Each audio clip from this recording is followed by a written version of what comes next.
지난 두 주간 일명 최순실 국정농단 사건으로 인해서 온 나라가 시끄러웠습니다. 물론 그것은 지금도 진행 중입니다. 최순실 사건으로 뉴스에서 계속 오르내리는 그런 이름이 있는데 그의 아버지 최태민이라는 사람입니다. 그런데 그의 신분이 목사라는 점 때문에, 그리고 뉴스 앵커들의 입에서 계속해서 최태민 목사라는 말이 등장하는 덕에 저는 지난 내내 계속해서 목사라서 매우 부끄러웠습니다. 그리고 매우 불편한 마음이 들기도 했습니다. 비단 목사인 저만 그랬겠습니까? 여러분들도, 그리고 또 한국교회 그리스도인들도 얼마나 많이 애꿎은 소가리를 하고 있겠습니까? 물론 최태민 씨는 목사라기보다 영적 사기꾼에 가깝습니다. 그래서 한국교회 연합은 언론들을 향해서 최태민 씨에 대한 목사 호칭을 시정하라 그렇게 요구하면서 마치 그 선긋기를 시도하기도 했습니다. 그러나 최태민 씨가 목사라는 신분으로 온갖 비행을 저지른 것에 한국교회가 직접적으로든 간접적으로든 관여하거나 매수되었다라는 사실은 우리 한국교회에 숨길 수 없는 그런 수치로 남게 되었습니다. 그리고 그의 딸 최순실 씨 역시 기독교 신앙을 가지고 교회에 다녔다라는 그런 세간의 보도들이 있었는데 그것이 우리 마음을 더욱더 무겁게 짓누르고 있습니다. 최순실 씨는 가족들과 함께 서울의 여러 교회들을 전전하다가 2010년부터 강남에 소재한 어느 교회에 적을 두고 심지어 집사 직분까지 받았다라는 것이죠. 그들은 교회에 헌금도 했으며 그 교회는 헌금 봉투에 기록된 그들의 기도 제목을 주보에 꼬박꼬박 올려주기도 했습니다. 그것이 공개되었는데요. 아시안게임에 당선되게 해 주세요. 2012년 승마대회에서 금메달 딴 것 감사드리며 건강 주셔서 감사합니다. 삼성동 건물이 팔리게 도와주시옵소서. 2015년. 그러니까 이들은 온갖 부정과 비리로 승마 대회에서 금메달을 딴 것에 대해서 하나님 앞에 감사하고 있었으며 역시 부정한 방법으로 얻은 빌딩이 좋은 값에 팔리게 해달라고 하나님 앞에 기도하고 있었던 것이죠. 그리고 교회는 그런 그들의 기도 제목을 꼬박꼬박 주보에 올려서 교인들의 중보 기도를 독려하고 있었던 것입니다.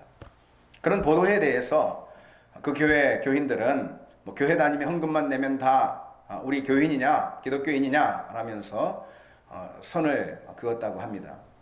그리고 그 교회 목회자는 몇 년을 교회에 찾아오고 내 설교를 들어준 것은 고마운데 이런 일이 있고 보니까 미리 알았으면 신앙적으로 지도를 좀 잘 할 수 있지 않았을까라는 생각이 듭니다 라고 그렇게 말했답니다.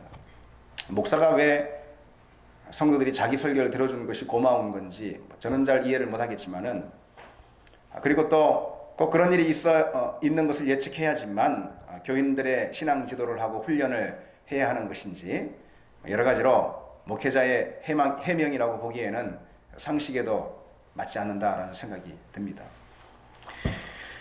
국정농단의 중심에 있는 최순실 씨의 기독교 전력으로 인해서 가뜩이나 조마조마하고 바늘방석에 앉은 것 같고 마음이 움츠러들어 있는 그런 그 사이에 어느 기독교인 국회의원은 또 한 건을 터뜨렸습니다. 대통령을 위해서 기도해달라라고 이렇게 호소했던 것이죠. 그것이 저녁 메인 뉴스에 나왔는데 그 메인 뉴스는 그 국회의원이 기도하는 모습을 왼쪽에 비추고 대통령을 위해서 기도해달라라는 그의 호소문, 그것을 자막으로 오른쪽에 크게 띄웠습니다. 그러면서 그것에 대한 네티즌들의 반응을 즉각 소개했는데, 그러면 상처받은 국민들을 위해서는 누가 기도해 주나요? 그런 네티즌들의 반응을 또한 즉각적으로 소개하는 걸 봤습니다. 참 기독교 신앙이 저런 조롱거리가 되고 또 교회가 비난과 조소의 그런 대상이 되고 있습니다. 여러분, 왜 이 같은 일들이 벌어지고 있는 것일까요? 물론 그리스도인이라고 세상 사람들보다 훨씬 더 악하고 또 못돼 먹은 사람들이 많아서 그런 것은 아니겠죠. 다만 세상 사람들과 똑같기 때문일 것입니다. 세상 안에서 전혀 거룩의 모습을 보여주고 있지 못하기 때문 아니겠습니까? 조지 바나라는 저명한 종교사회학자가 이런 통계를 발표한 적이 있습니다. 그리스도인의 생활 방식이 불신자의 생활 방식과 다르다는 증거를 보여주는 연구조사를 최근 몇 년간 거의 찾아볼 수 없었습니다. 가정폭력, 도덕적 해이, 부정부패의 연루, 그와 같은 항목에 있어서 그리스도인이나 불신자나 거의 별반 차이가 없었다라는 그런 통계가 나왔다라는 것입니다. 근데 사실 그도 그런 것이 기독교 신앙을 가진 것으로 온 국민에게 알려진 어느 대통령은 자신의 정부에 대해서 평하길 도덕적으로 완벽한 정권이라 이렇게 힘주어 말하곤 했는데, 당시 그 정권의 인사면 인사, 정책이면 정책에 있어서 도덕적 문제가 드러나지 않은 것은 거의 없었습니다. 그래서 더 이상 기독교 신앙과 불신앙의 차별성을 세상 사람들이 느끼고 있지 못하는 것이죠. 그 가치관이나 생활 방식에 있어서 다른 점이 거의 없다라는 것입니다. 한마디로 세상이나 교회나 똑같이 세속적인 그런 세상이 되었다라는 것입니다. 그럼 여러분, 우리나라 기독교가, 아니 우리 자신이, 우리가 믿는 사람들 아니겠습니까? 우리가 어쩌다 이렇게 되었습니까? 이 지경이 된 이유가, 한국교회가 또 우리 신앙이 이 지경까지 온 이유가 어디에 있는 것입니까? 그럼 한마디로 잘못된 신앙이다 이렇게 말할 수가 있겠죠. 맞습니다. 잘못된 신앙 때문입니다. 그러면은 이런 사회적 현상 안에서 우리의 잘못된 신앙이 무엇인가 우리는 생각해 봐야 할 것입니다. 사실 저도 이 설교 내용을 가지고 고민을 많이 했었습니다. 과연 이런 설교를 해야 될까? 그러나 시대적 환경에 대응하는 그런 설교, 응답하는 설교를 목사로서 하지 않으면 그것은 책임회피다라는 생각이 들었습니다. 그래서 사실 오늘 그렇게 맞듣지 않게 이런 설교의 주제를 가지고 여러분 앞에 섰습니다. 잘못된 신앙 때문에 한국교회가 이 지경이 된 것이죠. 아니, 솔직히 말해서 우리 신앙이 이 지경이 된 것입니다. 그러면은 어떤 잘못된 신앙 때문이겠습니까? 첫째로 분리된 신앙입니다. 분리된 신앙. 다시 말해서 신앙 따로 일상 따로의 태도를 말하는 것이죠. 우리가 그리스도인으로서 거룩히 참여할 신앙의 자리가 따로 있고, 그리고 또 그렇지 않은 일상의 자리, 그것이 따로 있다라고 여기는 그런 분리된 신앙인 것입니다. 그것을 가리켜서 이원론적 태도다 이렇게 부르곤 합니다. 그러한 신앙의 태도는 거룩한 것과 속된 것을 임의로 나눕니다.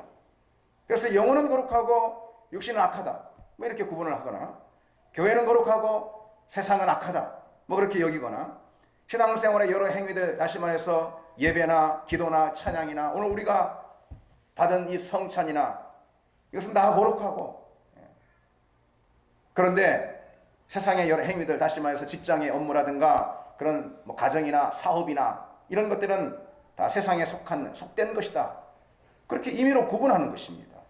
그러나 성경은 결코 그런 구분에 동의하지 않습니다. 그런 구분을 용인하지도 않습니다. 그처럼 거룩하고 속된 것에 대한 임의적인 구분은 정작 신앙생활을 해야 될 실천적 자리들, 많은 실천적 장들을 전부 다 사단에게 내어주는 어리석은 지식이기 때문이죠. 그런 구분을 하게 될 때 우리는 세상에서의 모든 삶의 자리들, 다시 말해서 직장이나 사업이나 정치나 경제나 사회나 아니면은 돈이나 일이나 이와 같은 모든 일상생활의 자리들을 한꺼번에 다 사단에게 다 몽땅 내어주고 마는 것 아니겠습니까? 거룩하고 속된 것은 그런 식으로 구분되지 않는다는 것이죠. 오히려 우리가 마음의 중심을 다해 주님 앞에 예배 드리지 못할 때 그 예배 자체가 아무리 교회에서 드리는 예배라 할지라도 그것은 속된 예배가 되고 마는 것입니다. 그렇지 않습니까?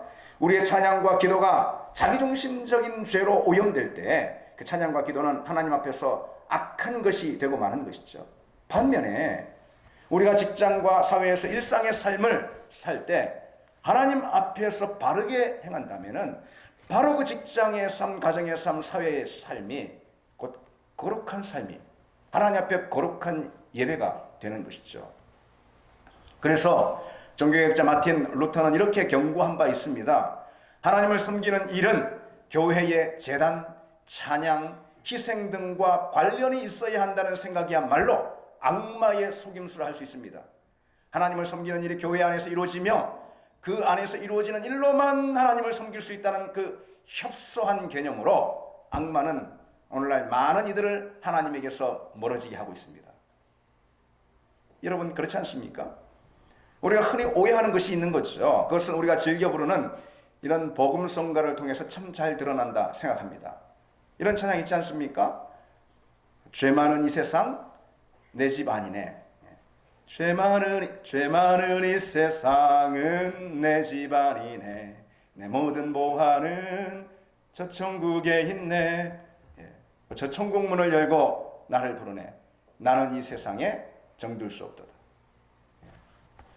정말 은혜로운 찬양 맞는데 잘못하면은 우리 신앙을 삐뚤어지게 할 수도 있는 것입니다. 이 세상이 분명 본향은 아닙니다. 그러나 우리 믿음의 실천적 자리는 저 세상이 아닌 거예요. 바로 이 세상인 것입니다. 로마서 12장 1절에 너희 몸을 하나님이 기뻐하시는 거룩한 산 제물로 드리라. 이는 너희가 드릴 영적 예배니라 그랬습니다. 이 부분을 유진 피터슨의 메시지 성경은 이렇게 번역하고 있습니다. 여러분의 매일의 삶, 일상의 삶을 하나님께 헌물로 드리십시오. 일상의 모든 생활, 다시 말해서 무엇입니까? 자고 먹고 일하고 놀고 그 모든 생활의 자리가 곧 우리 믿음의 자리라는 생각을 우리는 버리지 말아야 하는 것입니다. 그래서 우리는 어디서 무슨 신앙생활을 한다라고 말하면 안 되는 것입니다. 우리는 신앙생활하는 것이 아니고 우리는 생활신앙을 가져야 하는 것입니다. 어느 자리에서 무슨 신앙생활하는 것 그게 아닌 것이죠. 우리의 모든 생활이 곧 신앙의 자리, 곧 우리는 생활신앙을 가져야 하는 것입니다. 신앙의 자리가 따로 있고 뭐 그러지 않은 자리가 따로 있고 그렇게 여기는 태도, 이것이 곧 분리된 신앙의 태도인 것입니다. 그런 사람은 예배는 거룩하게 드리려 하고 이처럼 성찬은 거룩하게 받으려 하지만은 일상에서는 세상 사람들과 별다르게 없이 산다라는 것입니다. 그런데 교회 와서 예배 드리는 시간이 많습니까? 여러분 세상에서 사는 시간이 더 많습니까? 그건 뭐 물어보나 마나 아니겠습니까? 따라서 신앙 따로 일상 따로의 그런 분리된 신앙, 그것은 우리 대부분의 삶의 영역들을 전부 다 세상 가운데 또는 사단 가운데 내어주는 그런 어리석은 태도가 되고 마는 것이죠. 그래서 여러분 우리는 무슨 신앙생활을 하는 것이 아닙니다. 기도생활 아니면 뭐 묵상하는 말씀 생활, 예배 생활하는 것이 아닙니다. 모든 생활의 모든 삶이 곧 신앙의 자리가 되는 거예요. 생활신앙을 가져야 할 줄 믿습니다. 그럼 분리된 신앙을 버리고 생활신앙을 실천하는 우리가 되기를 원합니다. 둘째로 오늘날 우리 신앙을 무너뜨리고 또 한국교회를 세상 가운데 비난의 대상으로 삼게 한 그런 잘못된 신앙, 잘못된 신앙은 또 어떤 신앙이 있을까요? 그것은 축소된 신앙입니다. 축소된 신앙. 이 축소된 신앙은 신앙의 자리를 개인 경건의 자리로만 축소시키는 그런 잘못을 범합니다. 곧 개인화된 그런 신앙입니다. 교회에 나와서 뜨겁게 찬송을 부르기도 하고 기도회 가운데 그야말로 방송되고 가면서 기도하지만은 그러나 세상의 문제에서 일절 무관심하는 거예요. 세상의 문제에 대해서. 그래서 내 앞에 있는 문제 해결되고 내 마음이 평안을 얻고 복음으로 인해서 내 내면이 치유를 받고 내가 영적으로 회복을 누리고 뭐 오로지 그거밖에 더 이상 구하는 게 없습니다. 만족하는 게 없습니다. 내 인생, 내 가정 조금 넓히면 내 교회 뭐 그 이상 조금 더 나아가지 않는 것이죠. 그러니까 신앙생활의 공적인 책임과 역할은 완전히 외면이 되는 것입니다. 그런 신앙의 태도가 곧 축소된 신앙이라고 이렇게 말할 수가 있습니다. 예를 들자면 간단한 예로 이런 것입니다. 자기가 다니는 회사가 그리스도인인데 자기가 다니는 회사가 불법과 불의를 행하는 탓에 자기도 은연중 그 불의에 가담하게 되더라도 뭐 그런 거 신경 안 쓰는 것입니다.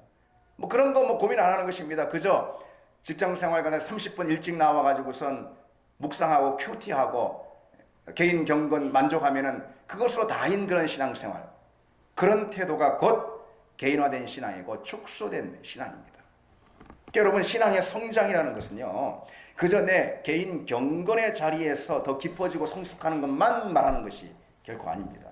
그와 함께 내 신앙의 지평이 나에서 가정으로, 가정에서 교회로, 교회에서 지역으로, 지역에서 국가로 계속해서 점점 그 범위가 넓어지는 것, 그것이 진짜 신앙 성장의 모습이라는 것이죠.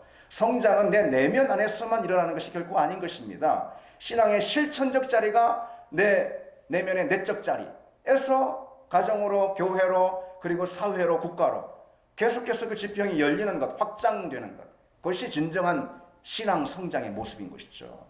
그러니 성장한 그리스도인이 세상의 문제에 전혀 무관심할 수 없는 것입니다, 여러분. 성장한 그리스도인이 세상의 문제에 관심을 가질 수 없는 거예요.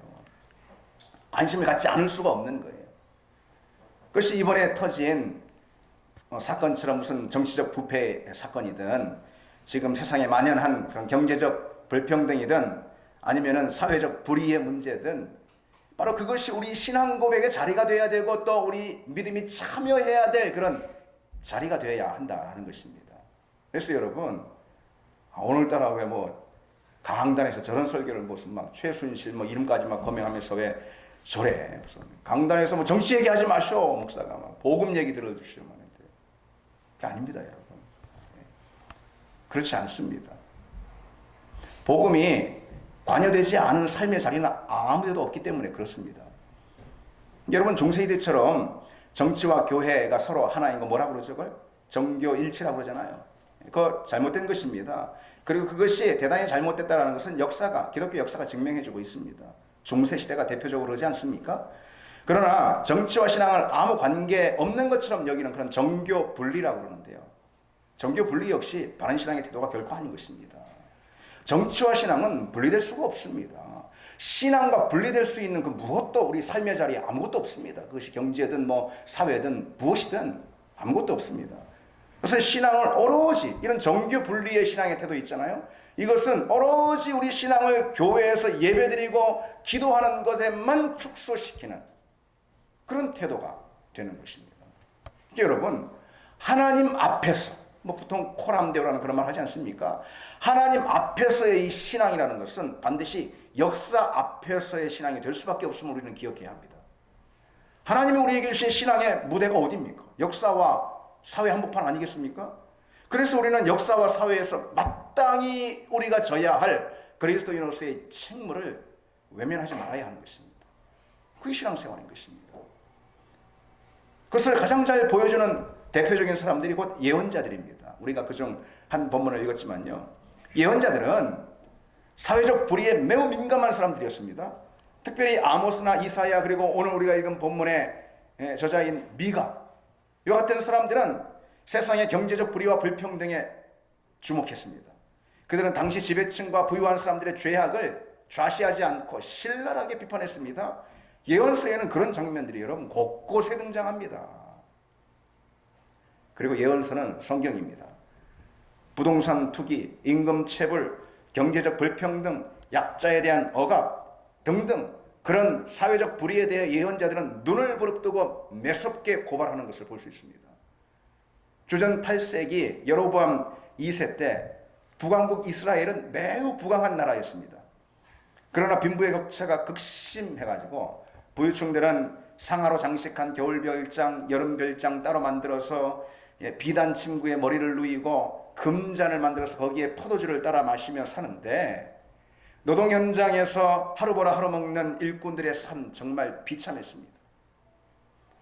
그럼에도 부유한 귀족들은 가난한 사람들을 더욱 착취했고요.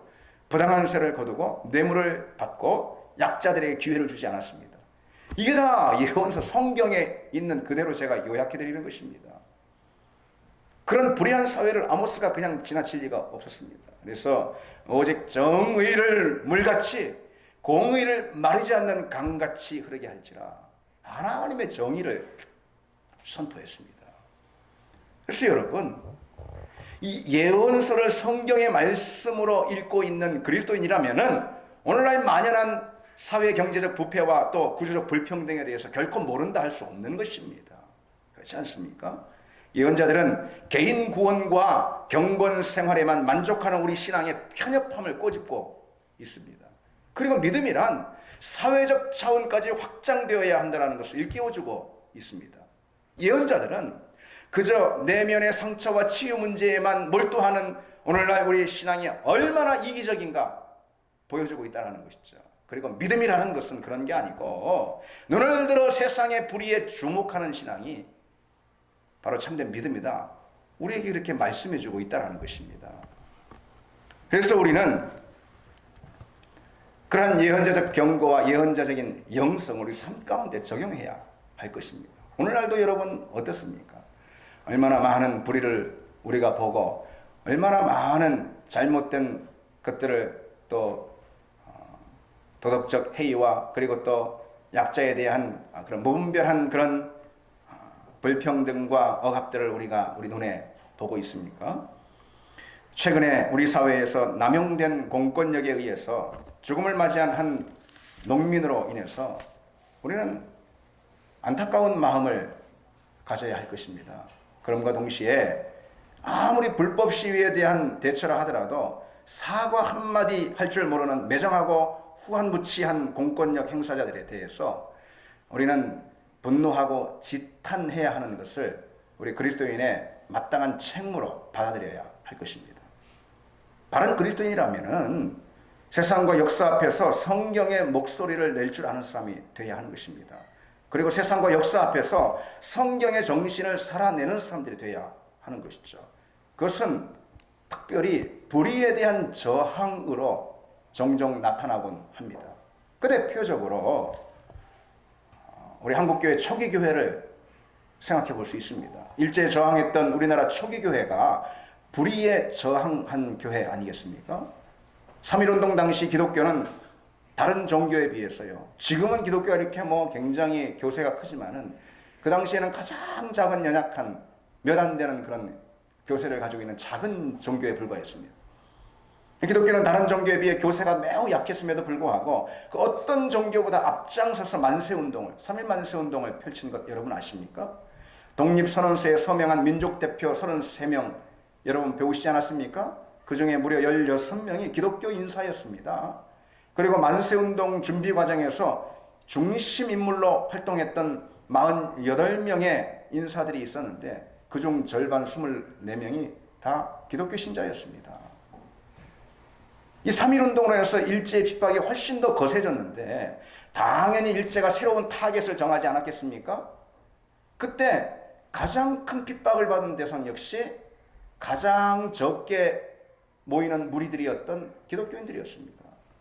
그래서 3.1운동으로 일제의 핍박을 받은 사람들 가운데 불교가 불과 1%, 핍박을 받은 사람 10명이면 한 사람이 불교가, 그리고 유교가 0.1%, 우리나라 500년 동안 무슨 민족의 종교로 자처한 유교가 0.1%, 천도교가 그 당시 많이 유행에 일어나서 18%입니다. 그런데 가장 교세가 약한 기독교는 무려 24.3%에 이릅니다. 이렇게 많이 핍박을 받았다는 거예요. 그로 인해 3.1운동 이후에 일제는 교회에서 예배를 드리지 못하게 했고 금지했고 기독교 학교의 문을 다 폐쇄해 버렸습니다. 그게 우리 신앙 선배들의 모습입니다. 유산입니다. 그래서 여러분, 개인의 자리로만 축소된 이 신앙은 잘못된 신앙임을 우리가 기억해야 합니다. 우리 신앙의 자리는 항상 하나님의 시선이 가 있는 그곳이라면 항상 우리 신앙도 바로 거기에 있어야 하는 것이죠. 역사 앞에서, 사회 앞에서 책임 있는 믿음을 갖는 것, 그것이 바른 믿음인 것입니다. 그 믿음은 축소된 신앙을 버려야지만 가능한 줄 믿습니다. 우리 역시 그런 신앙을 갖기를 원합니다. 마지막으로 잘못된 신앙이 있습니다. 오늘날 기독교가 조수의 대상이 되도록 한 잘못된 신앙, 그것은 경도된 신앙입니다. 이것은 잘못된 신앙인 거예요. 경도된 신앙. 한쪽으로 치우친 신앙을 말하는 것입니다. 경도된 신앙은 무엇인가 기울어진 그런 신앙을 의미하는 것입니다. 그러니까 이런 거예요. 너무 체험만 중시해가지고 체험은 있는데 말씀은 없어요. 그래서 체험에 경도된 신앙이라 이렇게 말할 수가 있어요. 반면에요, 교리는 대단히 중요시 여기는데 하나님을 만난 뜨거운 체험이 없어요. 그래서 교리에 경도된 신앙이다 이렇게 말할 수가 있는 것이죠. 또 한편 내세만 있어요. 내세만. 현실에 뿌리 내리는 그런 신앙이 전혀 없어요. 그걸 내세에 경도된 신앙이다 이렇게 부를 수가 있겠죠. 비슷하게 신비주의에 경도된 신앙, 아니면 뭐 은사주의에 경도된 신앙, 아니면 무슨 치유신앙에 경도된 신앙, 이렇게 부를 수가 있는 것입니다. 그런데 여러분, 그것뿐이겠습니까? 경도된 신앙이? 이런 것도 있습니다. 이데올로기에 경도된 신앙. 이전에 반공이라는 이데올로기에 경도된 신앙이 참 많았습니다. 누구든 반공을 말해야 하지만 독실한 기독교 신자로 인정받았던 시대가 있었습니다. 그리고 최태민 목사는 바로 그 점을 이용해 혹세무민하며 교회를 우롱했던 것이죠. 그럴 수가 있었던 것입니다. 최태민 씨가 총재로 있었던 대한구국선교단은 기독교 십자군이라는 단체를 만들어서 민간인들을 대상으로 군사훈련을 시켰습니다. 당시 박정희 대통령의 마음에 들게 하려고 그런 것이죠. 그래서 그 당시 반공주의에 앞장섰던 교계의 목회자들이 있었는데요. 많았는데요. 그 반공주의에 앞장섰던 목회자들이 거기에 다 최태민 씨가 설립한 그 단체에 다 많이 참여를 했던 것입니다. 한 번 할 때마다 100명이 넘는 목사들이 참여해서 자발적으로 군사훈련을 받아들였습니다. 그리고 반공과 멸공을 외쳤습니다. 성경의 세계관 안에서 균형을 가져야 하는데, 균형. 반공도 좋고 다 좋지만은 성경의 세계관 안에서 균형을 가져야 하는데 어느 한 이데올로기에 그냥 경도된 그런 신앙이 되다 보니까 최태민 씨가 창설한 반공주의 군사학교에도 뭐 앞뒤 가리지 않고 그냥 참여하고 마는 것이죠. 그런데 최근에는 보수라는 정치 이념에 경도된 신앙을 우리가 자주 목격하게 됩니다. 기독교계를 대표하는 여러 연합회나 대형 교회에서는 한결같이 그동안 있었던 역사교과서 국정화 문제라든가 한일 위안부 합의 문제라든가 사드 배치 문제라든가 개성공단 폐쇄 문제와 같은 그런 정치적으로 민감한 쟁점에 대해서 하나같이 다 보수적인 현 정권을 일방적으로 변호하고 두둔하는 입장을 보여왔습니다. 뭐 그렇게 할 수도 있겠지만요. 신앙생활이 곧 그것인 양, 기독교 전체를 대표하는 것이 바로 그들인 양 그렇게 호도했다는 것입니다. 보수라는 정치 이념에 경도된 신앙입니다. 물론 그 반대로 진보라는 정치 이념에 경도된 그런 신앙 역시 바르지 못한 것입니다. 그래서 이전에는 마르크스주의가 곧 기독교 신앙인 양 그렇게 호도했던 사람들도 많이 있었습니다. 여러분, 복음은 어떤 정치적 입장에 제한되는 것이 아닙니다. 복음은 항상 그런 것들보다도 훨씬 더 크고 넓은 시야를 우리에게 주는 것이죠. 그런 것들 위에 항상 있다라는 것입니다. 그래서 어느 하나만 붙들고 그것이 보수든 무슨 아니면 진보든 그런 정치 이념 하나에 경도되는 그런 복음은 복음이 아니라는 것입니다. 그러나 여러분, 그 어떤 것보다 가장 우려스러운 그런 경도된 신앙이 있는데 바로 기득권 세력에 경도된 신앙입니다. 그것을 가장 잘 보여주는 대표적인 예가 국가조찬기도회다 그렇게 말할 수 있습니다.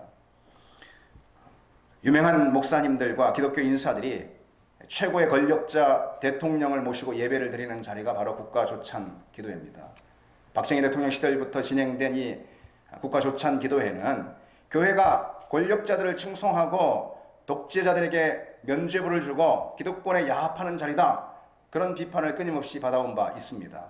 국가조찬기도회 초기에 한 유명한 목사님, 이름만 대면 여러분 모두가 다 알만한 유명한 목사님은 군사 쿠데타로 정권을 잡은 박정희 대통령을 향해서 우리나라의 군사혁명이 성공한 이유는 하나님이 혁명을 성공시킨 것입니다 라고 칭송한 바 있습니다. 그 목사님은 유혈 쿠데타를 향해서도 하나님 운운했던 것이죠. 물론 박정희 대통령의 명과 암이 있을 것입니다.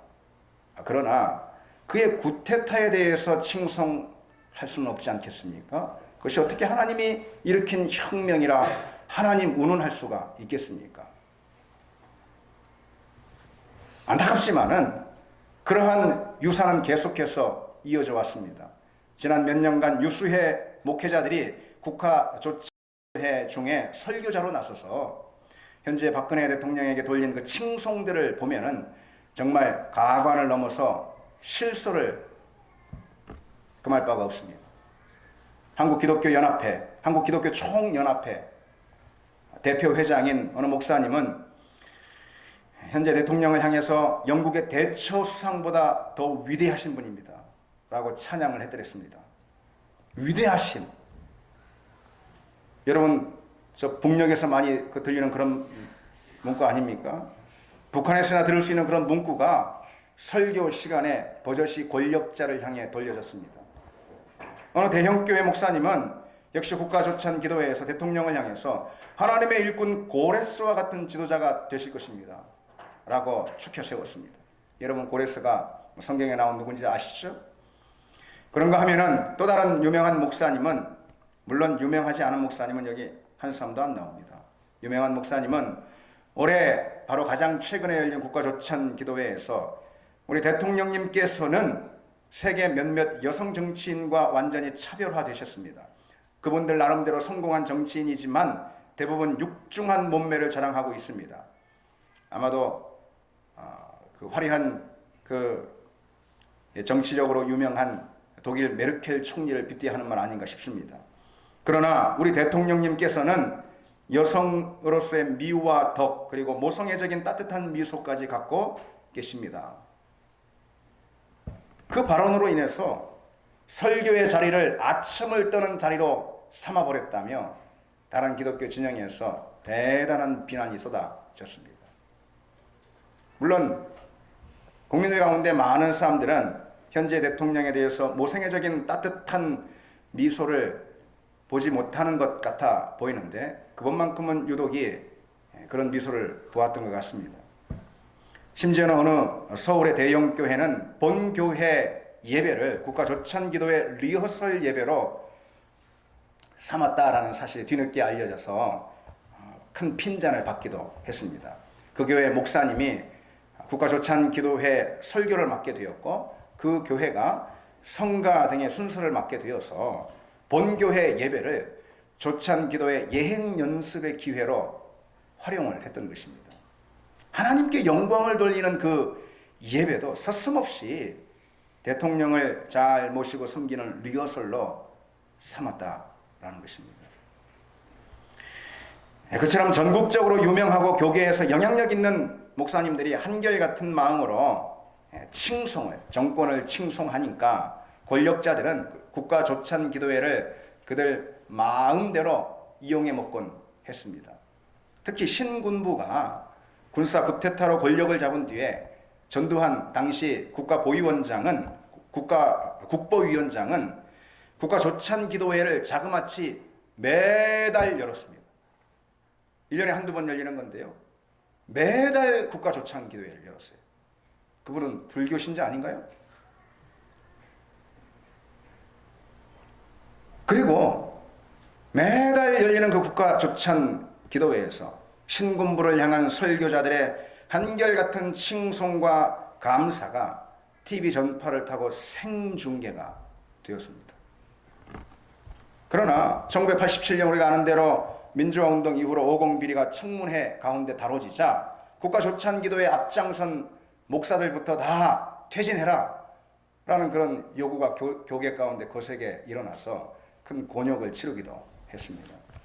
재미있는 사실은 현재 대통령을 향해서도 어느 목사님이 전 세계에서 이토록 훌륭한 여성 대통령이 나온 것은 100% 기독교의 영향이라고 할 수 있습니다 라고 그렇게 추켜 세웠다는데, 최근에 국기문란의 사태 가운데 그 목사님은 어떤 입장 가운데 있는지 궁금할 따름입니다. 안타까운 것은 높은 사람을 향해서는 그처럼 입을 모아 예찬했던 어느 목사님은 세월호 사건을 보면서 얼굴을 찌푸리며 어느 국회의원 아들의 말을 인용해서 국민이 미개하다는 말이 틀린 말은 아니다 라고 그렇게 말했는가 하면은, 또 다른 목사님은 참사로 숨진 아이들을 가난한 집 애들이다 그렇게 폄하하는 바람에 유가족 대책위원회로부터 모욕죄로 피소를 당하기까지 했습니다. 여러분, 제가 무슨 저로 보자면은 저의 믿음의 선배 목사님들을 싸잡아서 비난하는 그런 자리로 이 설교의 강단을 삼는 것이 아닙니다. 저 역시 마찬가지고, 또 우리 역시 뭐 잘하고 있는 것이 있는가라는 그런 겸손한 회개가 되는 자리 아니겠습니까? 무슨 다른 교회들을 비판하는 그런 자리가 아닌 것이죠. 오늘날 우리에게 매우 스트레스를 줬던 지난 몇 주간, 그리고 앞으로도 이어질 텐데, 이 사건, 교회가 연루된 것처럼 보이는 이 사건 있죠. 이 사건을 앞에 두고 우리는 뭔가 정직한 고백을 하나님께 드려야 하지 않겠습니까? 그래서 이렇게 되짚어보고 있는 것입니다. 여러분, 교회는 소외되고 약한 자의 편에 서야 하는 것입니다. 그것이 교회였습니다. 그것이 곧 예언자적인 영성입니다. 그런데 높은 자리에 앉은 기득권 세력을 떠받들고 찬양하며 자신들도 마치 한편인 양 행세하는 그런 행위, 분명 기득권에 경도된 신앙인 것입니다. 기득권에 기울어진 신앙이라는 것이죠. 그런 모습에 대해서 어떤 천주교 신학자는 종교적인 매춘행위라며 강력하게 비난한 바가 있습니다. 경도된 신앙은요, 그게 무엇이든 더 이상 하나님 중심이 아닌 거예요. 자신의 마음이 경도된, 다시 말해서 자신의 마음이 기울린 바로 그것을 섬기고 있는 거예요. 그것이 무엇이든. 그래서 경도된 신앙은 잘못된 신앙을 떠나서, 잘못된 신앙을 지나서 우상숭배와 진배 없는 것입니다. 우리는 그처럼 하나님 중심을 잃어버리는 그런 경도된 신앙, 우리는 항상 주의해야 하는 것입니다. 그런 신앙을 벗어나야 하는 것입니다. 우리는 무엇이든 복음을 붙들고 하나님 중심의 자리에 서야 하고, 성경을 통해 바른 분별력을 가져야 하는 것입니다. 여러분, 지금까지 짤막하지만은 잘못된 신앙의 모습들에 대해서 우리가 간단히만 생각해 봤습니다. 그것은 분리된 신앙이고, 그리고 축소된 신앙이고, 경도된 신앙이라 그랬습니다. 그런데 그런 잘못된 신앙의 모습 속에서 가장 크게 잃어버리고 있는 영성이 있어요. 그것이 바로 선지자적 영성인 것입니다. 왜냐하면은 예언자적 그 영성, 선지자적 영성, 그것은 신앙의 자리와 일상의 자리를 결코 구분하지 않고 인생 전 영역 가운데 하나님의 통치를 선포하는 것이기 때문입니다. 예언자적 영성은 현실의 뿌리를 내리고 믿음의 실천적 자리를 세상 한복판으로 두고 있는 신앙이기 때문입니다. 그리고 예언자적 영성은 오로지 하나님 중심 안에서 당시 기득권 세력을 향해 추상 같은 목소리로 하나님의 말씀을 대언하는 신앙이 곧 예언자적 영성이기 때문에 그렇습니다. 오늘 본문의 미가 역시 그와 같은 예언자였습니다. 그는 하나님의 성령으로 충만했는데 그 영은 오늘 본문의 정의의 영이라고 말씀하고 있습니다. 하나님의 성령은 곧 정의의 영이었습니다. 예언자 미가에게 그 하나님의 성령 곧 정의의 영이 임하자 그는 이스라엘의 악하고 불의한 지도자를 향해서 통렬하게 책망의 포문을 열고 있습니다. 오늘 우리가 읽은 본문 아니겠습니까? 힘없고 짓눌린 그런 백성들, 그들을 짓밟고 뇌물을 받으며 온갖 죄로 자기 털을 세우는 권력자들을 향해서 가감없이 하나님의 경고의 메시지를 쏟아놓고 있습니다. 그처럼 예언자들은 시대에 반응하는 사람들이었습니다. 예언자적 영성은 하나님 앞에서뿐 아니라 곧 그 하나님 앞에서라는 그 말은 다시 말해 역사와 사회 앞에서라는 것을 이들은 주지하고 있었던 것이죠. 여러분, 우리 신앙이 바로 그런 신앙이 되어야 할 줄 믿습니다. 그러지 않은 신앙은 다 잘못된 신앙이고, 잘못된 신앙은 결국은 교회 가운데 부메랑으로 오늘날처럼 돌아올 수 있기 때문인 것이죠. 이제 말씀을 맺겠습니다. 우리가 사는 시대, 그리고 역사, 이 시대와 역사를 변혁하는 신앙, 예언자적 영성의 신앙이라는 사실을 여러분 기억하시기 바랍니다. 그 신앙은 잘못된 신앙을 버려야지만 얻을 수가 있어요. 그 분리된 신앙이고 축소된 신앙이고 경도된 신앙입니다. 그런 신앙을 버릴 때 우리는 바른 신앙을 갖고 우리 모두가 이 시대 하나님이 사용하시는 예언자가 다 될 수 있을 줄 믿습니다. 우리 같이 함께 찬양합시다.